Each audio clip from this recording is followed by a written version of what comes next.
Hey guys, Sarah Jane here. In this video, I'm going to talk about money on the Appalachian Trail.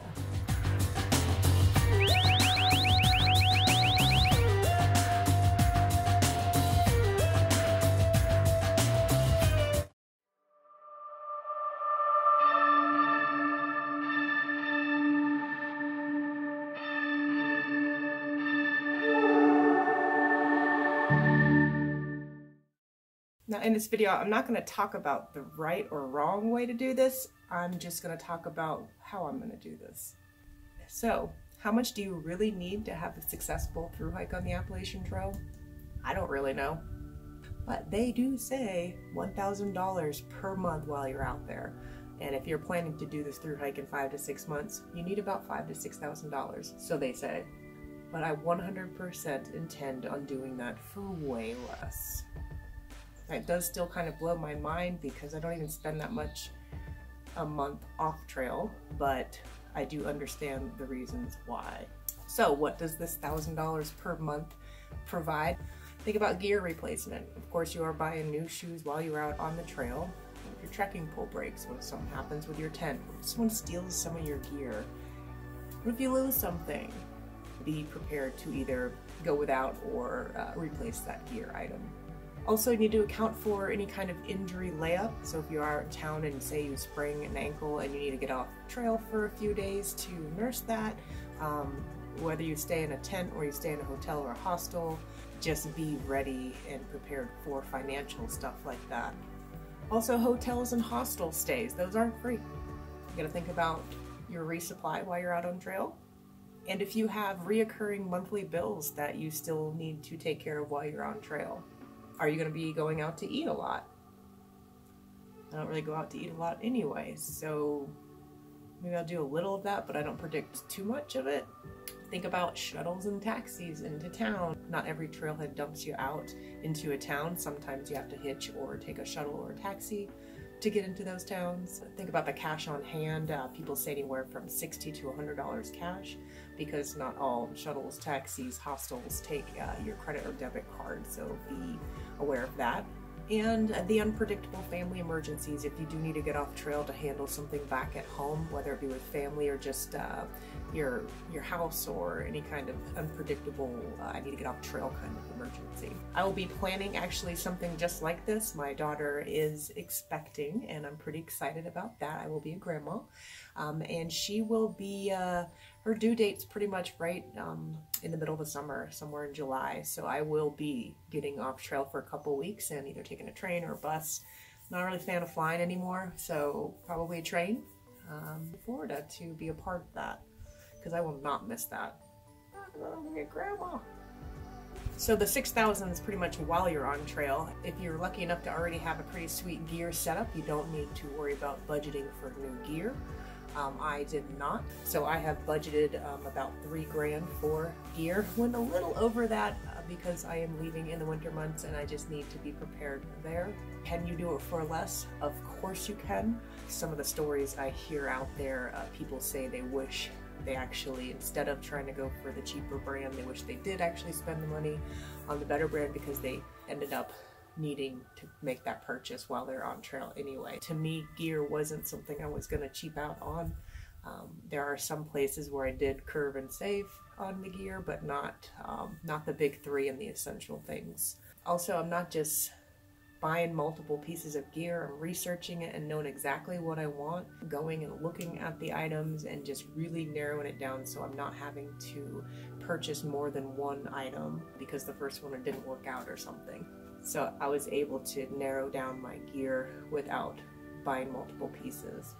So in my mind, $6,000 for the trip, $3,000 for gear, it's $9,000. And when I decided to do this thru hike, that was about 1.5 years ago. So I broke it down based on that, how much I would need to save per month in 16 months. Started getting a little stressed because I was also purchasing gear as I was going, so my savings wasn't where I felt like I needed to have it. But the closer we're getting everything, I don't have pretty much any bills, so it's getting that savings getting pretty chunky. Maybe you have already have a pretty good savings and that's what you want to spend your money on. That's fabulous, then you don't need to worry about these saving tips. What I did to save and earn enough money to do this thru hike, I have a pretty decent job, pays pretty good. I'm also a photographer, so I started doing a lot more photo shoots. I also don't have a car payment. I brought my monthly expenses down really, really low, really evaluated what was important, things that I've canceled. For instance, I'll be storing my vehicle at my good friend's house, so I won't have that insured. I've already canceled my insurance. Ends 3 days after I start my thru hike. Mailing my plates in, so I won't have any car expenses while I'm out on trail. Other ways you can earn and save money for your thru hike is you can get a second job. You could also clean houses. I started pet sitting, and I did that about almost 2 years ago. I started that, and I just have an awesome group of people that I pet sit for. They are amazing. They 100% know of my plans to thru hike the Appalachian Trail, and they've been completely supportive, and I love every one of them. And just be sure, if you do set up pet sitting clients or house cleaning clients, that you are upfront with them about your plan to leave for 5 to 6 months, so you don't leave them in a weird bind. I have arranged to have someone take over my pet sitting clients. They are more than thankful for that. Here's a tribute to all my fun pets.